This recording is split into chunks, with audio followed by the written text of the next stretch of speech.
Nós estamos aqui para mais um episódio do podcast Palavras na Mesa do Cinesp. Eu sou Patrícia, coordenadora pedagógica na Rede Municipal de São Paulo. Eu trabalho na EMEI Leonardo Vanacker. Sou uma mulher branca de cabelos loiros, compridos, e hoje eu estou usando um colar marrom e azul de contas. Olá, boa tarde a todos e a todas. Meu nome eu sou André Bafumi, sou diretor do Cinesp, professor na Rede Municipal na Escola Espiridião Rosas, e vou estar nessa tarde juntamente com a Patrícia e com a Ana nesse bate-papo, nessa conversa que vai ser bastante interessante para todos. Eu sou moreno, tenho cabelo cacheado, mais curto, uso óculos no tom escuro também, uso barba grisalha, mais para branca, e estou aqui hoje para estar junto com vocês nessa atividade. Olá, sou Ana Luísa, sou professora de Matemática e Ciências na Rede, né? Mais precisamente, MF Dom Veremundo Totti, MF Tarsila do Amaral, que eu acumulo o cargo, né? E estou aqui hoje, né, com os cabelos trançados, um topete, que eu acho que já é uma marca, seja o meu cabelo crespo ou as minhas tranças. Estou vestindo uma jaqueta preta, uma blusa preta embaixo. Sou uma mulher preta, da pele não tão retinta, mas os traços, principalmente o cabelo, né, bastante negroides. Bom, nós vamos começar então, uma conversa. E aí a gente queria, Ana, que você falasse um pouquinho do seu caminho até você se tornar uma professora aqui da rede.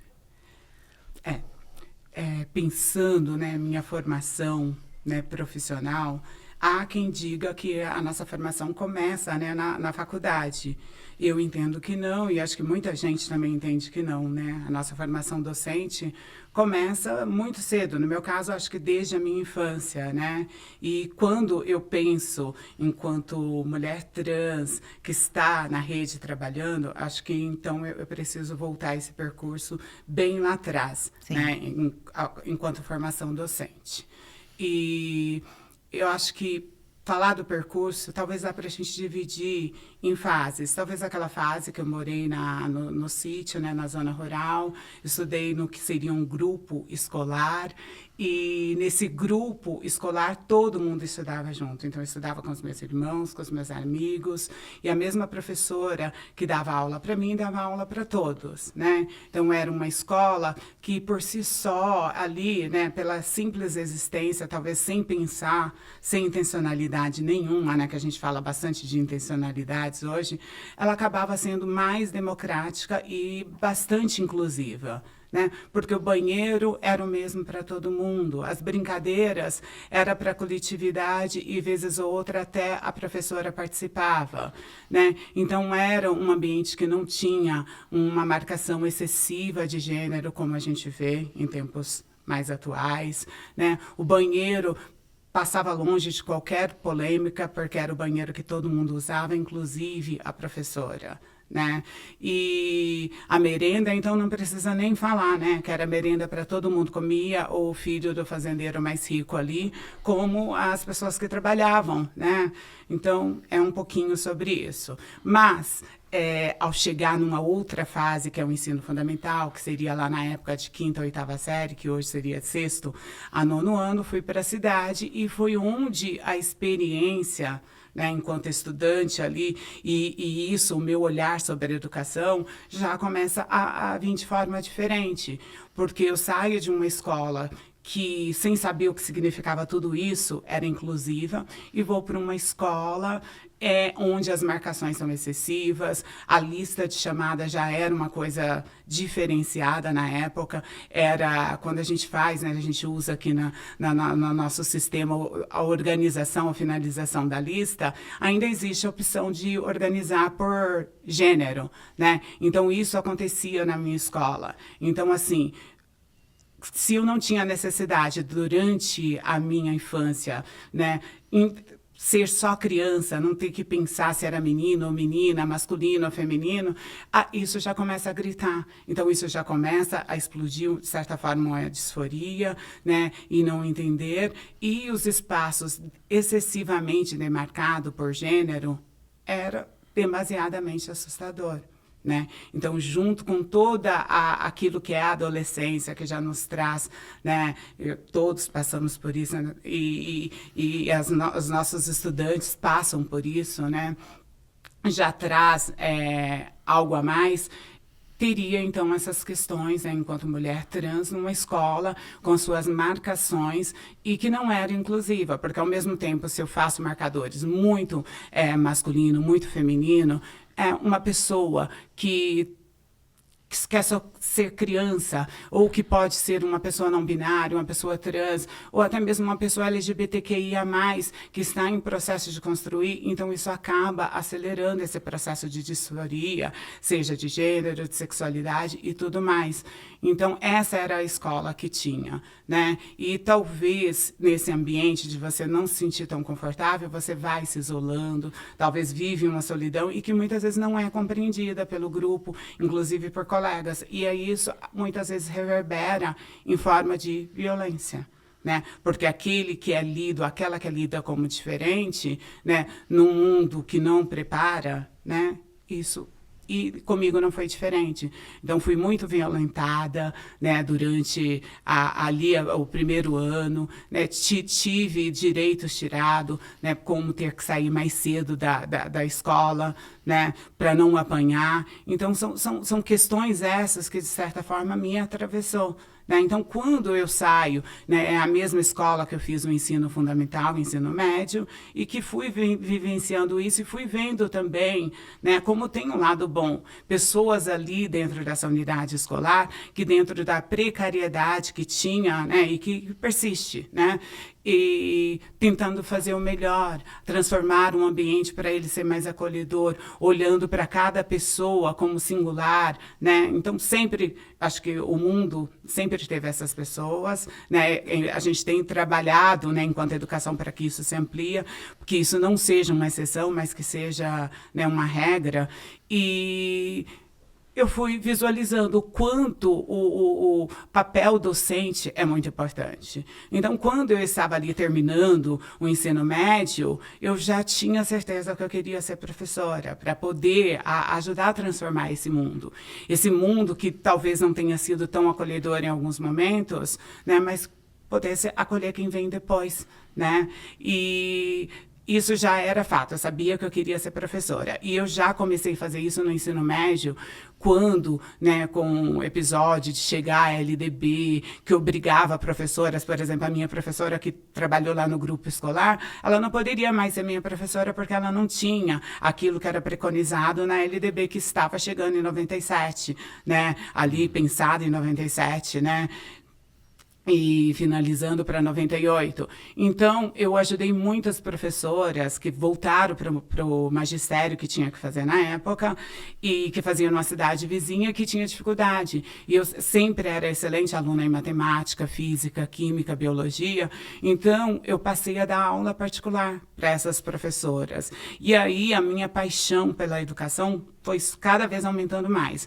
Talvez eu não conseguiria decidir, né, se eu iria ser professora de matemática, de ciências, de física, de química, porque eu amava tudo. E eu acho que é talvez isso que me levou a ir para a USP São Carlos, onde eu pude fazer ciências exatas. Embora eu tenha feito as disciplinas de matemática pura, né, tenha feito bacharelado em matemática, mas a minha licenciatura é em ciências exatas. Então, para mim, isso foi muito bacana, porque, assim, no meio de tantas indecisões, de tantas disforias, pelo menos eu não precisei decidir entre matemática ou física. Então, pude estudar matemática, física, química e biologia, que era tudo que eu mais amava.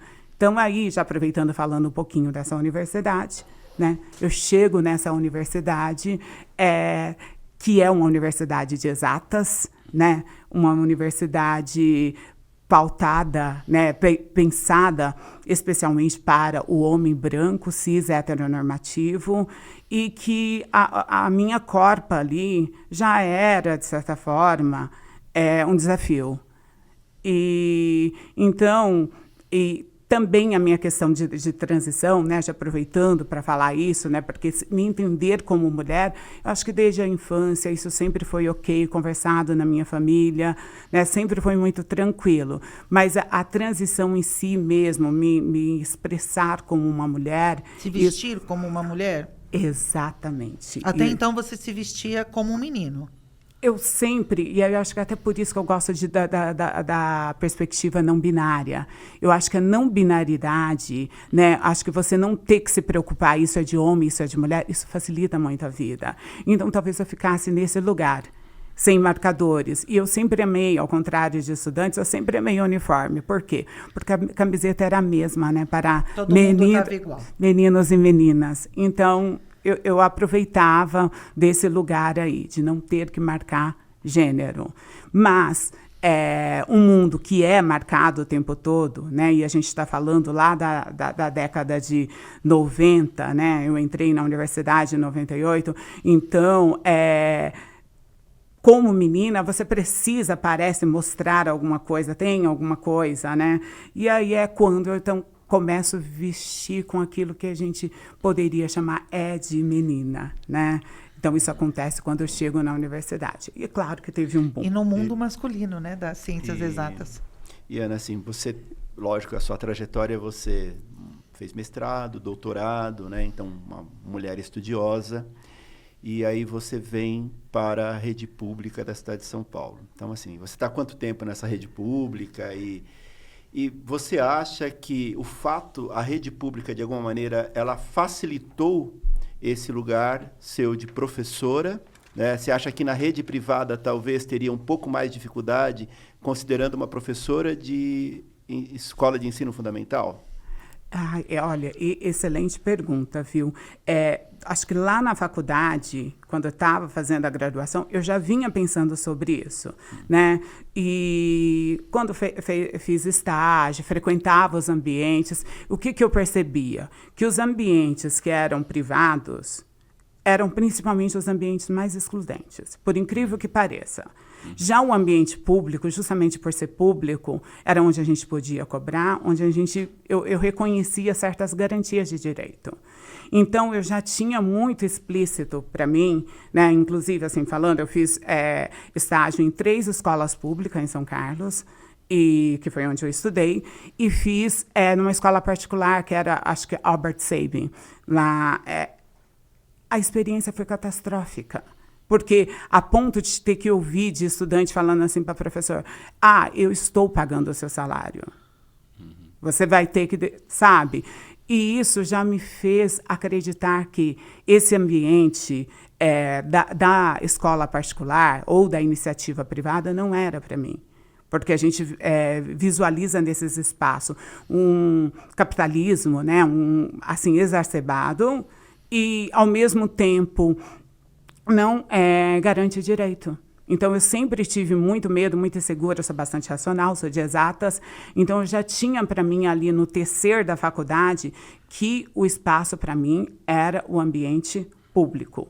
Né? E acho que antes de qualquer coisa, acho que para a minha existência. E é claro que a minha formação política, sociológica, eu acredito na educação pública, eu sempre estive na educação pública. E, honestamente, se me perguntar, hoje ainda, eu acho que a educação privada não deveria existir. Se ela existe, é por deficiência da educação pública.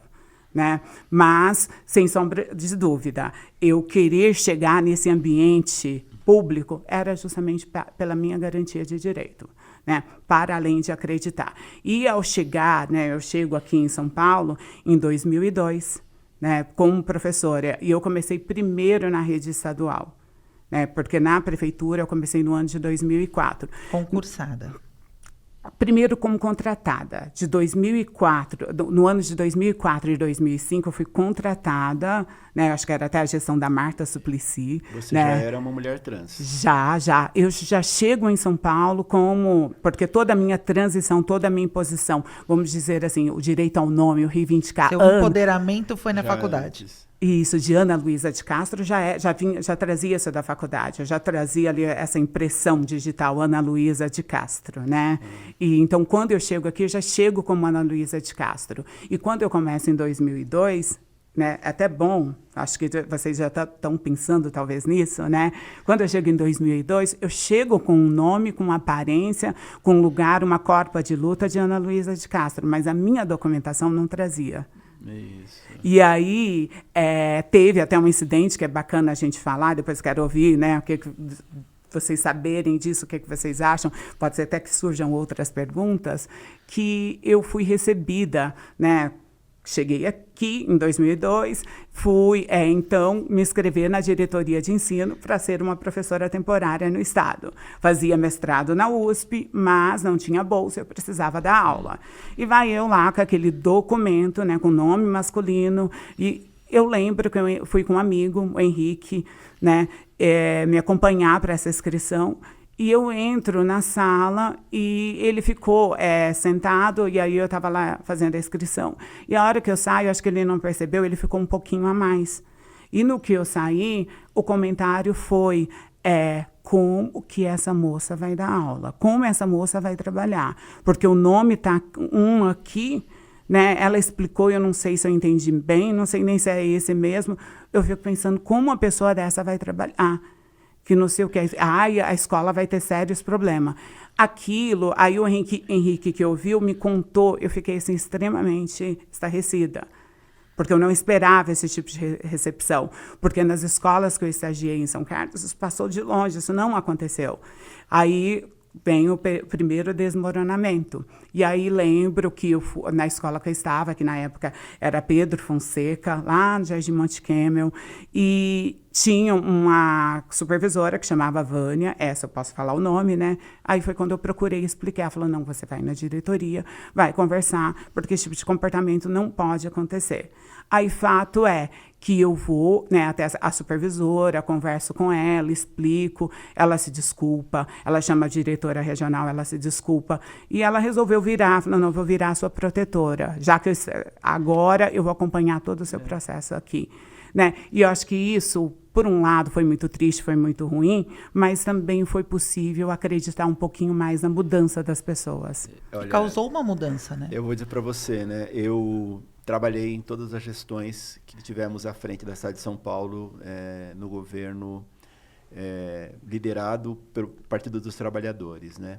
E no governo do Partido dos Trabalhadores da Marta, eu fui chamado para fazer parte e coordenar o Projeto Vida, né? E aquele Projeto Vida foi algo que mexeu muito comigo. Por quê? Porque ele era um projeto, falava da vida, que era exatamente para que a escola tivesse um olhar sobre essa diversidade. Então, como que a gente poderia dialogar, dar apoio para professores, professoras, alunos, né? E ali foi uma quebra de paradigma para mim.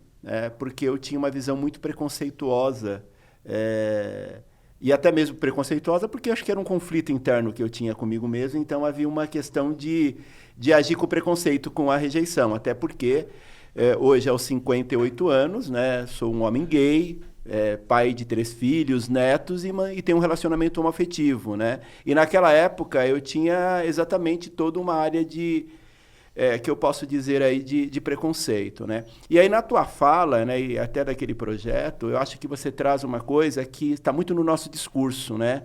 Que a escola pública ela é de todos e para todos, né? E você acredita, né, que essa escola pública hoje, né, ela é de todos para todos? E quais são os desafios que você acha que nós temos, principalmente você falando enquanto uma mulher trans e professora trans?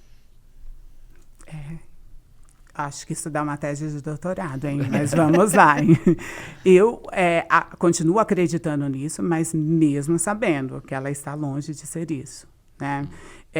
A escola pública deveria ser um espaço de garantias de direito, quando a gente fala de garantia de direito, inclusive a garantia de aprendizagem, né? Então, e tem outros aspectos aí. E, obviamente, a escola pública ainda falta muito a cumprir. Mas, em tempos de avaliações externas, né, de metas, números, a gente precisa, acho que também aprender a olhar um pouquinho mais e que muitas vezes não vai captar numa avaliação onde você escreve, numa avaliação que, por mais que a gente tenta trazer subjetividades, acho que uma avaliação escrita ou um questionário socioeconômico, se não tiver as devidas intervenções, igual a gente está fazendo aqui conversando, se eu respondesse um questionário, não ia ser tão profundo quanto o nosso diálogo, acaba não captando. Então, eu acho que, ao mesmo tempo que a gente sabe que a escola não é para todo mundo, ela é excludente para certos corpos, né? Os meninos pretos, por exemplo, a gente precisa falar disso, são os mais excluídos da escola pública, talvez não é nem o público LGBTQIA+, embora esse público experimenta a escola de uma forma muito diferente, né? Mas, mesmo sabendo de tudo isso, talvez a escola pública é lida como a pior e leva uma má fama que é injusta também.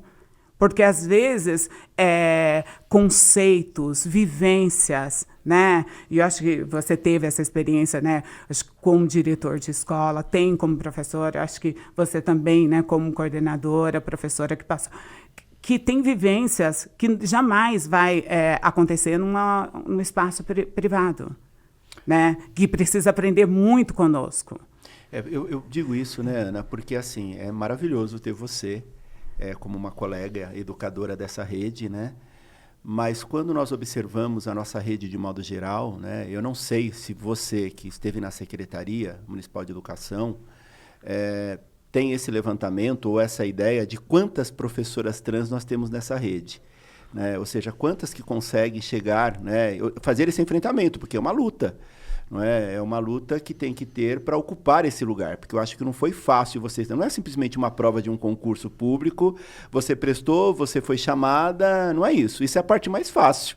Né? O duro é você permanecer, né, dentro de uma escola pública, né, de uma escola nesse país, né? Enfim. É lidar dentro da escola com as pessoas, né? Exatamente.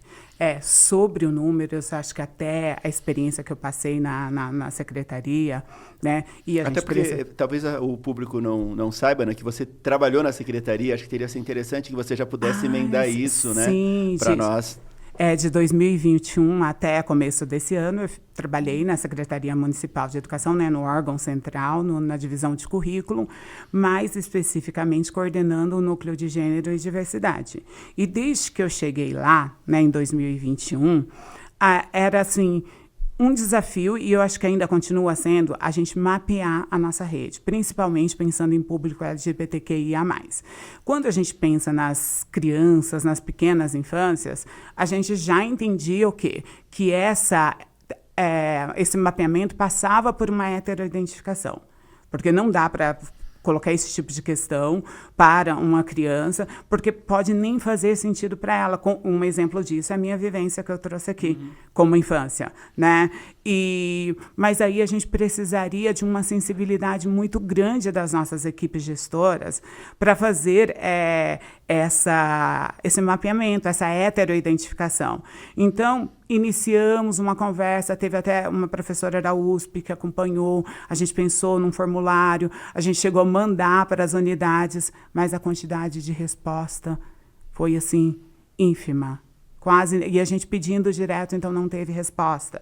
Outro movimento que foi feito, né, foi levantar via EOL, né, porque lá tem a possibilidade de colocar nome social, que a gente percebeu que nome social era usado assim de forma banalizada, né? O estudante chamava Maria Gabriela.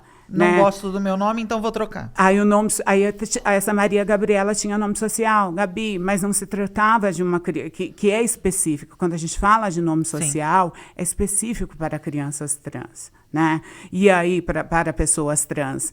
E, na verdade, esse nome afetivo aí era um dificultador. E mesmo para pessoas adultas, né? Eu sei da existência de professoras trans, né? E várias conheço, que está na rede, assim como eu. Mas a gente precisaria desse dado, esse mapeamento seria riquíssimo, né? Mas aí perpassa por uma questão que... onde a gente vai fazer isso, né? Vai mapear como? Vai ser no recadastramento? Aí eu cheguei a fazer algumas propostas, mas a gente precisa falar. Uma secretaria, né, de homens brancos, né, cis heteronormativos, muitas vezes não vai interessar por esse tipo de levantamento. E muitas vezes, quando a gente vai falar de dados escolares, a gente sabe que isso é ainda um complicador, né? Porque a invisibilidade, né, ela faz com que você não tenha que ter uma política pública, né? Então, será que há o interesse de... Eu digo de modo geral, não só na secretaria, né? Em todos os lugares, porque uma escola, a partir do momento que ela dá visibilidade a determinadas situações desses nossos alunos e alunas, essa escola vai ter que tomar um determinado encaminhamento, né? E talvez deixar na invisibilidade, né, ela seja mais cômodo, né? Exatamente. E eu entendo, é bem isso que você disse, viu, André?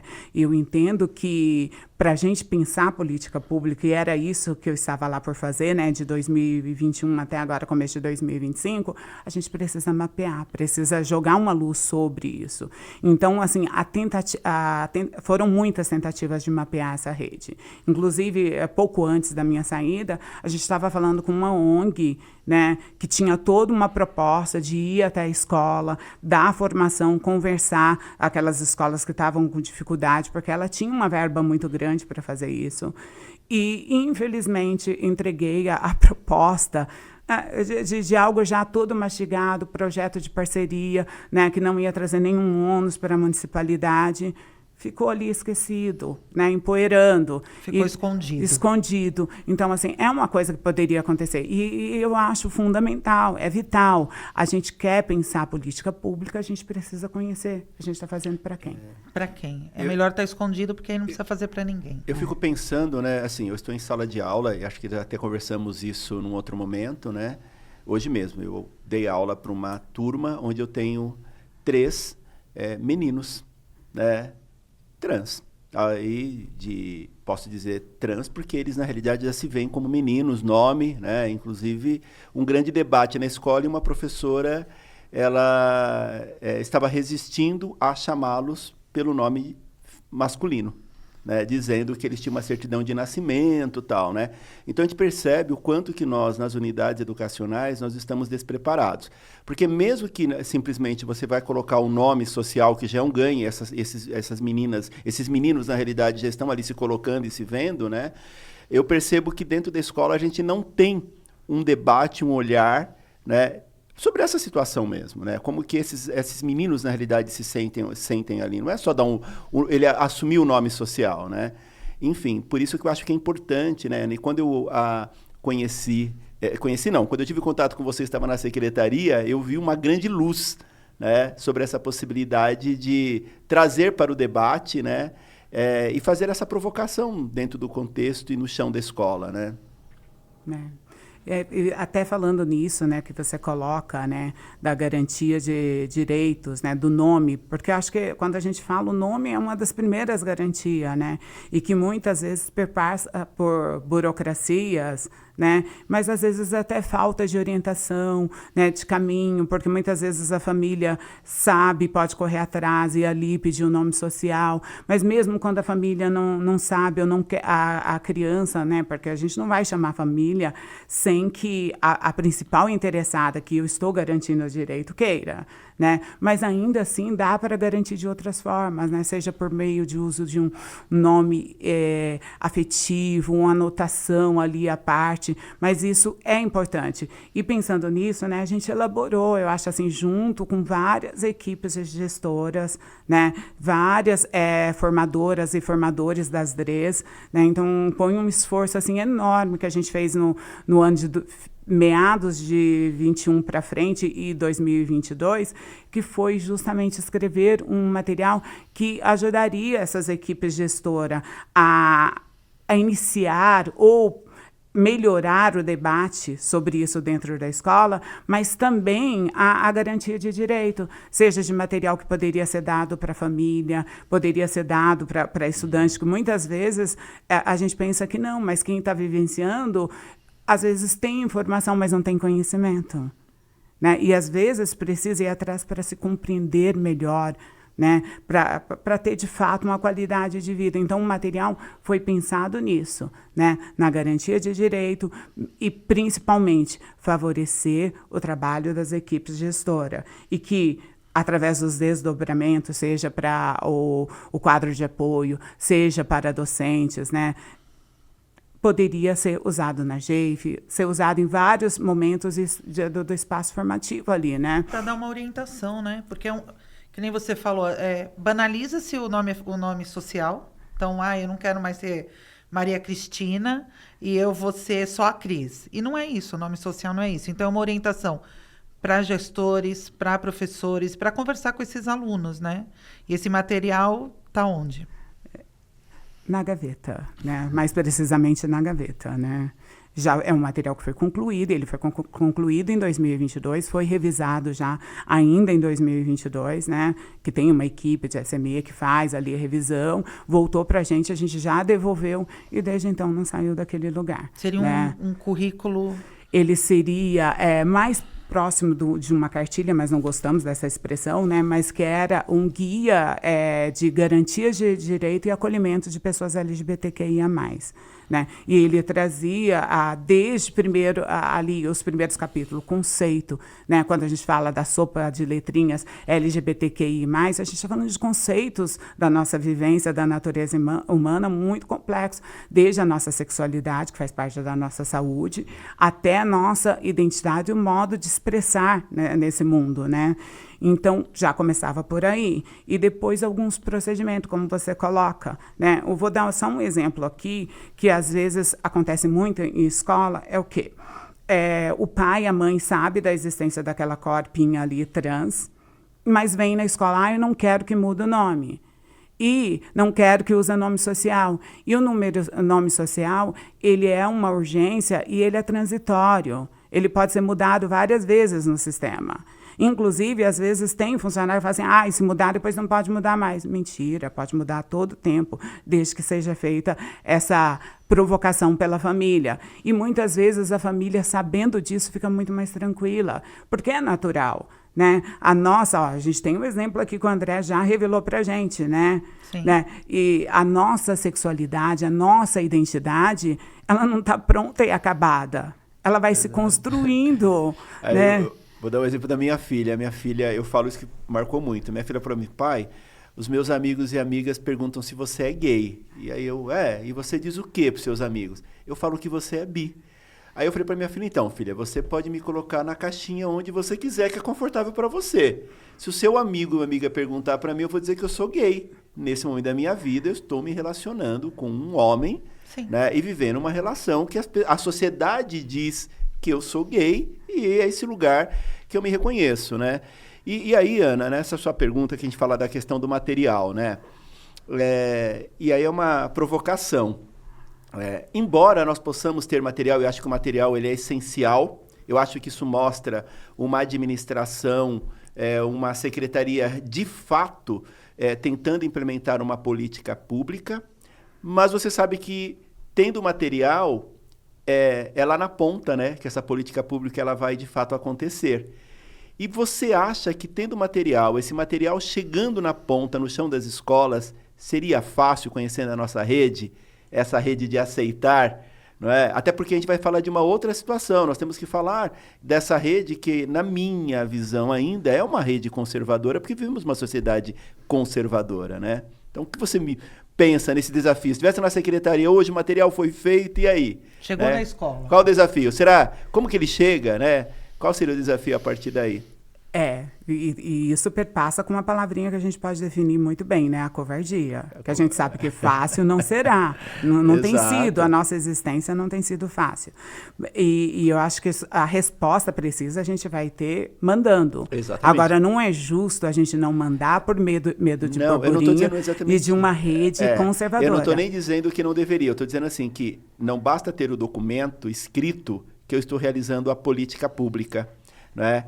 Eu tenho, né? Porque na secretaria e em qualquer lugar vai dizer lá, no orçamento apareceu, ó, gastamos dinheiro com material para uma política de inclusão da diversidade. Mas o gasto, ele pode estar lá dizendo o que fez, investimento, a Ana teve lá. Agora, se isso não chega na ponta, enquanto uma política pública é discutida para que, de fato, né, os sujeitos ali que sofrem eles sejam atendidos, né, é um faz de conta. Não é? Concordo plenamente. Qual você acha que é a principal dificuldade se isso Desafio. estivesse na escola? Quais são os desafios?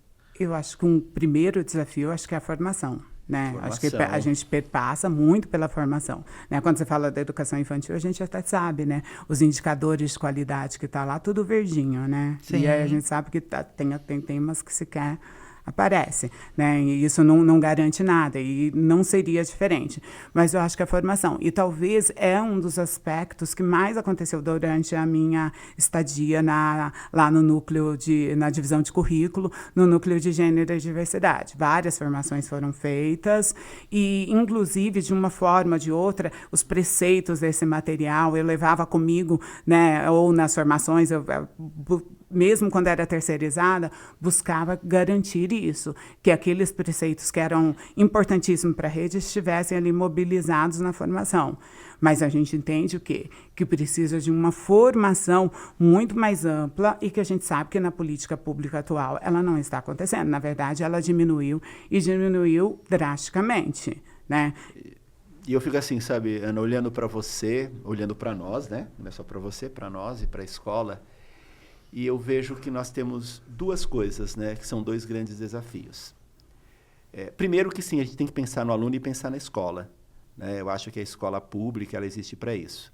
Mas eu sempre trago o outro lado que é assim, onde está e como a gente olha para o sujeito, que é o sujeito professor e educador, a professora Ana Trans, que muitas vezes a gente pensa no chão da escola, no aluno, mas nós esquecemos os profissionais. Né? Eu digo, seja os gestores, professores, né? De pensar essa política pública que olhe para esses colegas, que dialogue, né? E eu sempre venho com esse lado, né? E até mesmo, né, nos lugares pelo que eu passei, eu mesmo trago essa reflexão, né? Como que eu trouxe esse debate? Como que eu olhei para isso?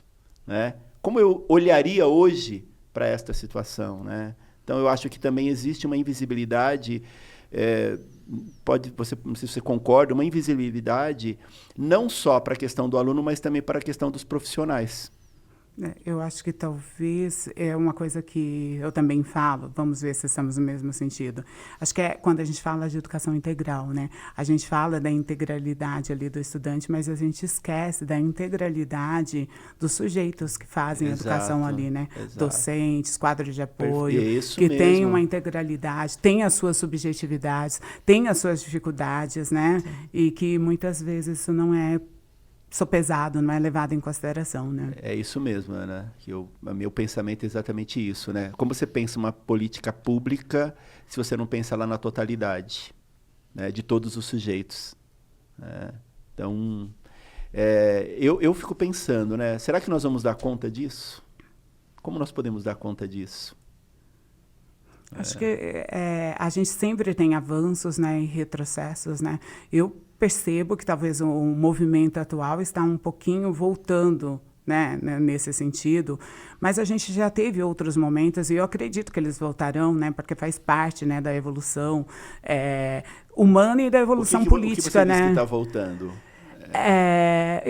Eu vejo um certo retrocesso quando a gente tem, basta olhar as nossas... Você está voltando num aspecto de retrocesso. E retrocesso, a gente está num movimento de retrocesso. Sim. Basta a gente olhar as pautas sindicais. Coisas que, por algum momento, parecia que não era reivindicação, elas voltaram com toda a força. Então, se a gente faz esse estudo, a gente olha esse movimento, coisa que a gente pensava que já estava resolvida, elas precisam voltar aqui. Voltou a luta pela garantia de direitos que nós já ganhamos antigamente. Exatamente. Né? E aí, eu acho um tanto complicado, porque se a gente está falando, né, dessa integralidade de quem faz a educação, é óbvio que a gente tem que olhar para isso, né? Eu sei que parece absurdo, mas eu vou dar um exemplo, a questão da alimentação, da merenda, né, na escola, que vira e mexe, isso vem como discussão. A gente sabe que é polêmica, tem projetos aí acontecendo, mas será que isso não faz parte? Né? talvez o alimentar junto com o estudante, estar mais próximo, criar vínculo. Então, são aspectos... Que era um projeto que tinha e que hoje não existe mais. São aspectos, então, eu vejo retrocesso na mesma sentido. Mesa. Eu vejo retrocesso. A gente sabe que tem escolas que, de um jeito ou outro, luta para garantir aquele avanço que teve. Mas a gente sabe o quanto isso também é perigoso. O quanto gestoras e gestores, ou até mesmo comunidades escolares, se colocam em risco, né? Por garantir, né, direito. Então, eu vejo, sim, um retrocesso nesse sentido, mas eu acho que devemos continuar acreditando, né, que vamos olhar, de fato, para o ser humano integral, garantir uma jornada, né, quando a gente fica pensando aí, né, toda essa movimentação de jornada, de risco que traz isso daí, quem é que ganha com isso daí? A gente sabe, mas não precisamos falar disso. Mas não é quem está na escola trabalhando, né? Agora a gente sabe quem perde. Perde a ponta, como você disse. Perde a base. Perde, porque professores que não estão bem no seu sentido global, integral, que tipo de educação que vai acontecer? Eu acho que a gente está vivendo uma questão de um retrocesso, né? Mas, ao mesmo tempo, assim, eu trabalho na Prefeitura de São Paulo há 38 para 39 anos, né? E eu também vejo alguns avanços, porque nessa minha trajetória, eu me recordo quantos alunos eles praticamente se evadiam da escola, porque não tinham olhar e eles eram agredidos, eles não foram a Ana resistente, que teve apoio da família, né, e eles abandonavam. Abandonavam pelas piadas, pelo que chama de bullying hoje, etc. Tal, né? Então, se a gente hoje, né, eu acho que... E aí eu falo que essa sua presença aqui, essa tua história, né, ela é uma história de resistência, é uma história muito importante para todos nós da rede, né? Eu acho que essa sua história, né, ela traz para nós essa questão da possibilidade mesmo, né, da possibilidade desse avanço, né, que a gente pode ter enquanto é possível, em referência, porque os nossos alunos não têm referências, né? Ô, Ana, e você acha, assim, pensando nessa fala do Bafumi, que hoje os estudantes, os docentes e até na escola em si, lidam melhor com esses temas, com a questão de gênero na escola? Porque olha só, né? Você falou quando você estava na educação, até o quinto ano, a quinta série que a gente fez, você se sentia tranquila, né? Era tranquilo. Quando a gente está no SEI hoje em dia, as crianças usam o mesmo banheiro. Não tem problema. É todo mundo junto pro banheiro. Quando chega na EMEI, nessa escola que eu tô, a gente até tentou. A diretora tentou fazer um banheiro. Não dá, né? Não deu certo. Tem que ter o banheiro de meninos, o banheiro de meninas. Hoje, você acha, como as pessoas lidam melhor, né? Como o Bafumi está falando. Eles são mais aceitos, as adolescentes, você é professora. Como você vê isso hoje? Então, existe uma complexidade aí, né? E eu acho que tudo que a gente tenta responder de modo muito simples, ou não é complicado. Quando você fala, por exemplo, caso de EMEI, a gente tem casos na cidade de São Paulo de EMEI que faz... Conseguiu. Inclusive, eu fui chamada em algumas que tinha equipe gestora querendo fazer o retrocesso, que era algo que já estava instituído naquele ambiente, né? E, assim, foi até complicado, porque também percebi traços de racismo ali, né? Porque tudo isso vem junto, sim, né? Ao ataque que essa gestão sofria. E que talvez de uma maneira de mostrar sua autoridade foi talvez contra alguns projetos que já estavam funcionando ali, né? Mas teve alguns casos. Agora, pensando, a gente escuta muita máxima, né? E eu acho que eu quero tocar nesse ponto até para a gente pensar. Os estudantes de hoje, nossa, eles são muito mais preparados, nossa, eles estão prontos, olha...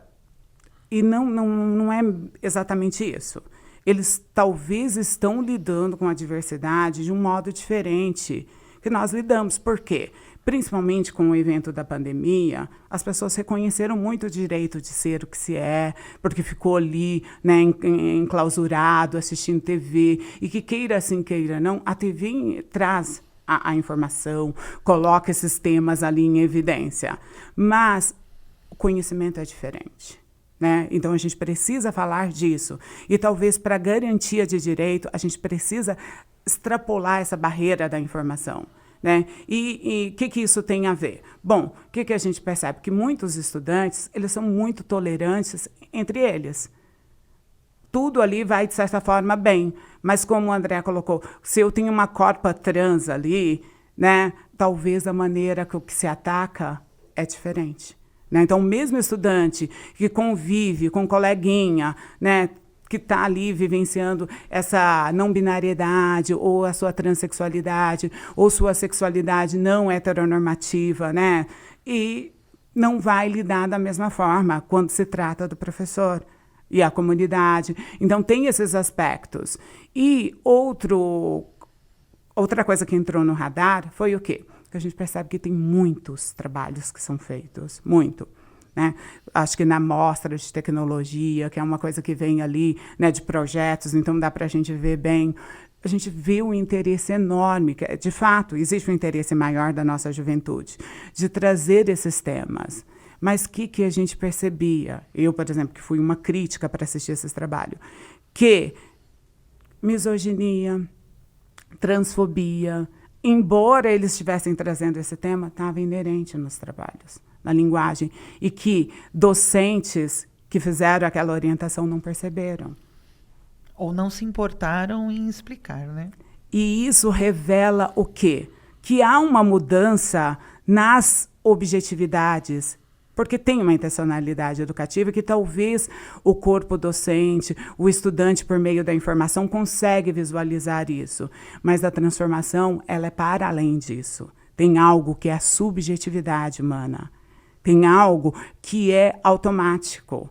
Por exemplo, se você escuta o tempo todo que você tem que cumprimentar as pessoas, você pode até fazer isso, mas sem importar, sem olhar no olho, sem enxergar a diferença. Isso é muito comum nos condomínios, é comum na escola, onde todo mundo vira moça, né? Todo mundo vira... E a moça da limpeza, como se não tivessem nome. Então, isso eu chamo de quê?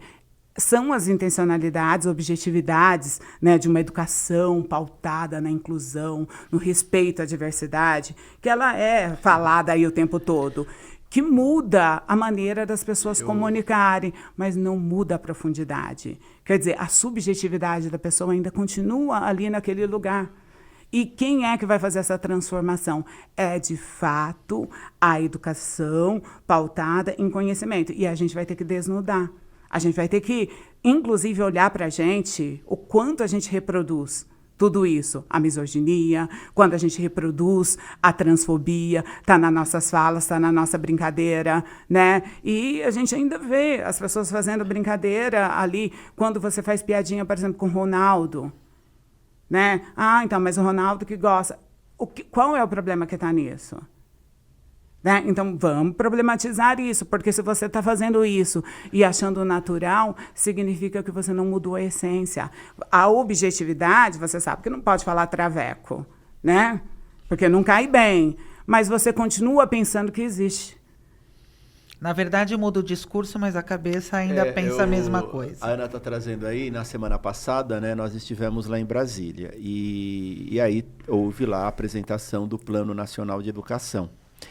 E um dos camaradas camarada, pode dizer, né, um dos deputados, das pessoas que estavam ali apresentando, ele usava o tempo inteiro para a plateia, os senhores, você desconsiderando todo mundo, só havia como se tivesse só homens naquele lugar. Ele falava enquanto homem e falava. Aí eu fiquei pensando assim, caramba, né?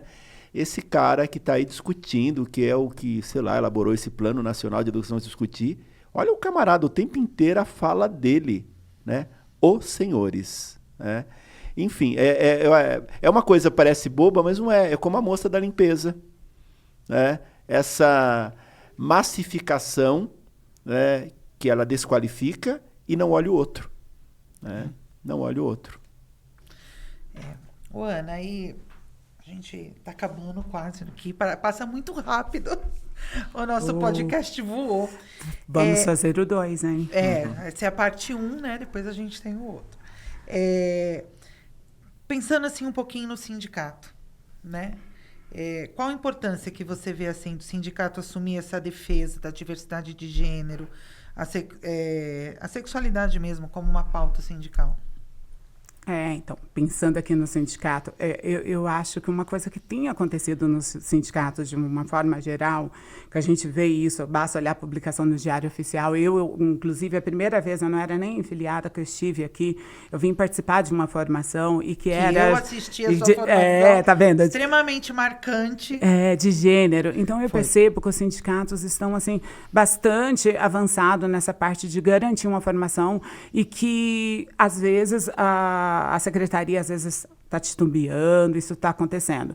Agora, talvez um ponto que eu acho que fica assim, um alerta, e que talvez o sindicato possa fazer, e já teve alguns movimentos de alguns sindicatos aí, e que eu acho que isso favorece bastante, é o quê? Garantir o direito de quem está garantindo o direito.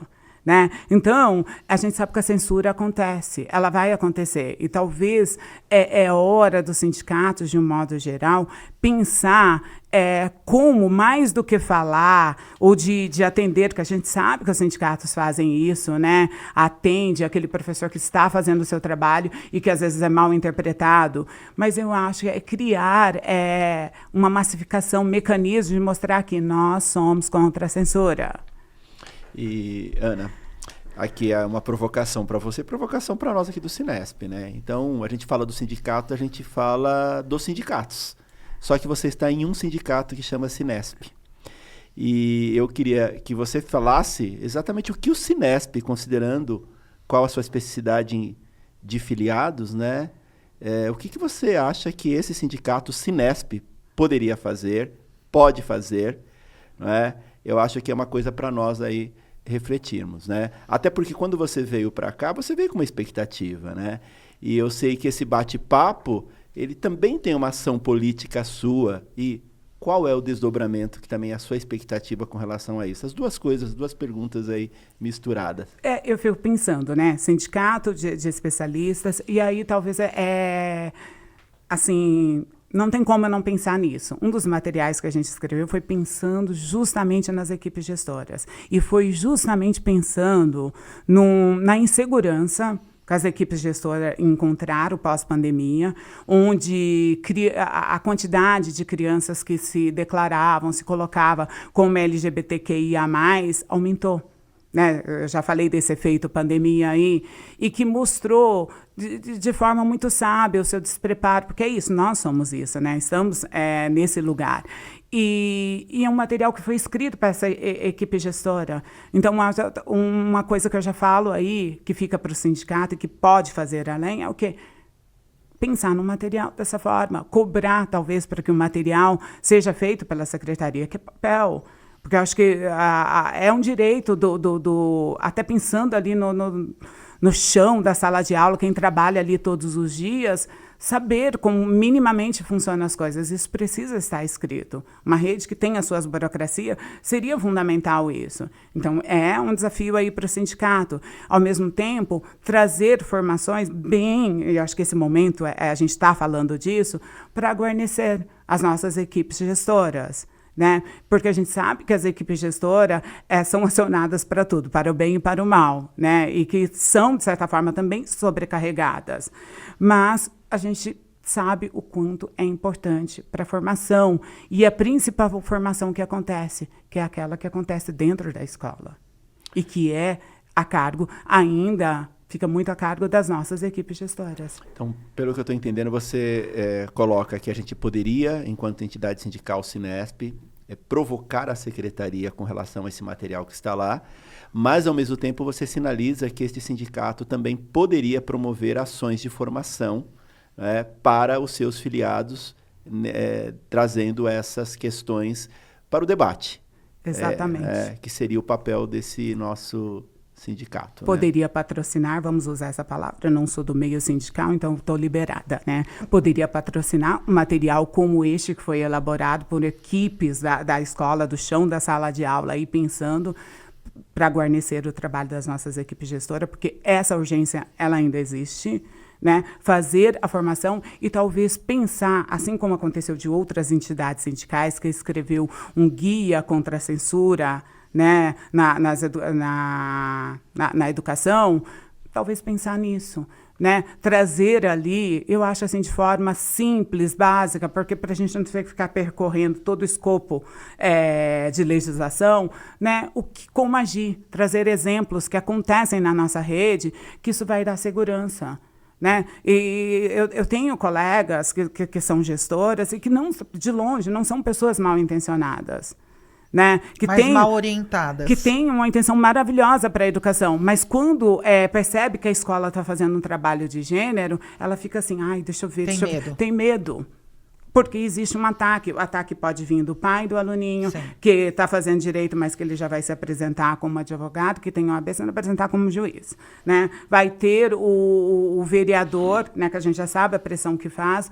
Então, talvez a gente precisa criar um escopo, né, simples, não pode ser como proteger essas pessoas que estão fazendo aquilo que a lei manda elas fazer. Porque gênero é ciência e a educação para as relações de gênero e sexualidade faz parte do nosso currículo. Então você traz, na realidade, uma formação que ela perpassa pela essa questão curricular e uma formação também do ponto de vista legal de respaldo, né? Como que você traz aí, que acho que é mais ou menos o material que você diz da sua cartilha, né? Vamos dizer que você usou um termo lá na secretaria, né? Isso. Legal. E, Ana, a gente vai estar praticamente encerrando, mas assim, eu sei que você já deu um monte de recados, né? Mas sempre no fechamento, sempre vem alguma coisa que... né? O que você deixaria como recado para nós e para todos aqueles que estarão ouvindo esse podcast, né? Mensagem aí que você dá, desafio, provocação, né? Ou as provocações, o que você poderia trazer aí para esse nosso encerramento, né? Então, já vamos caminhar para isso, né? Eu gostaria, eu acho que de falar, né, daquelas pessoas que talvez tenham um pouquinho fica um pouco enrijecida quando escuta esse assunto, talvez se provoca, não se sente segura, né? Então, eu gostaria de falar, assim, às minhas colegas, aos meus colegas, né, que venha para essa luta, vem garantir o direito de todas as pessoas, que pode parecer que não, mas quando a gente faz isso pensando no colega, mas a gente também está pensando na gente, porque a gente cresce como categoria. E eu acho que é isso, né? A gente falar que a gente tem uma consciência de classe. Então, venha. Por mais que você não esteja aí nesse bolinho, pense. Para a gente crescer como categoria, isso é fundamental. Bom, quero agradecer, Ana. Como eu disse, passou muito rápido aqui a nossa conversa.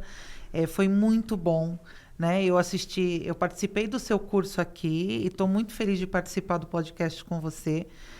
Quero agradecer muito, espero que todo mundo goste, né? Assista e venha fazer parte desse movimento, né? Pela vida. É isso aí, eu muito feliz, né, de estar aqui ao seu lado novamente. Acho que conversas como essa que nós estamos tendo aqui não faz, né? Eu falo que eu não saí do armário, né? Eu saí de uma grande caverna, porque a caverna é cheia de medos, né? E a gente tem muito medo. E quando a gente vê uma mulher como você, que enfrentou todos os desafios, você nos traz coragem. E acho coragem para muitos e muitas que estão aqui nos assistindo hoje. Não só para ajudar a implementar uma política pública que de fato possa atender a todos, mas também que se vê quanto sujeito e crie coragem para ser aquilo que cada um quer ser e é, né? Então, agradeço aí a todos, a Ana, né? E vamos aí. O Sinesp estará nesta luta, estará nesse movimento com todos aqueles e aquelas que queiram estar conosco. Muito obrigado.